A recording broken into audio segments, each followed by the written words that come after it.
Sunday, December 16. Christ, the head of the Church. As we have seen already in an earlier lesson, in the New Testament, the Church is represented by the metaphor of a body. The Church is the body of Christ. This metaphor alludes to several aspects of the Church and the relationship between Christ and his people. As the body of Christ, the Church depends on him for its very existence. He is the head and the source of the life of the Church, as we read in Colossians 1:18, and he is the head of the body, the Church. He is the beginning and the firstborn from among the dead, so that in everything he might have the supremacy. And Ephesians 1:22, and God placed all things under his feet and appointed him to be head over everything for the Church. Without him, there would be no Church. The Church also derives its identity from Christ, for he is the source and the foundation and the originator of its belief and teachings. Yet, the Church is more than these things, as crucial as they are to its identity. It is Christ and his Word, as revealed in Scripture, that determine what the Church is. Thus, the Church derives its identity and significance from Christ.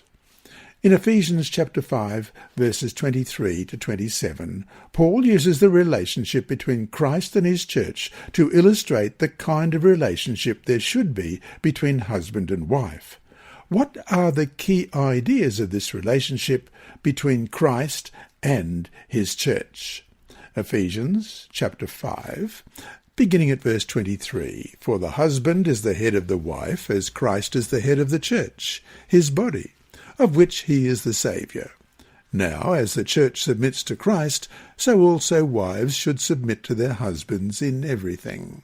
Husbands, love your wives, just as Christ loved the church, and gave himself for her, to make her holy, cleansing her by the washing with water through the word, and to present her to himself as a radiant church, without stain or wrinkle or any other blemish, but holy and blameless." Although we may be hesitant with the concept of submission because of how leaders in the centuries past have abused it, the Church is nonetheless to be subject to the head, Christ, and is subject to his authority.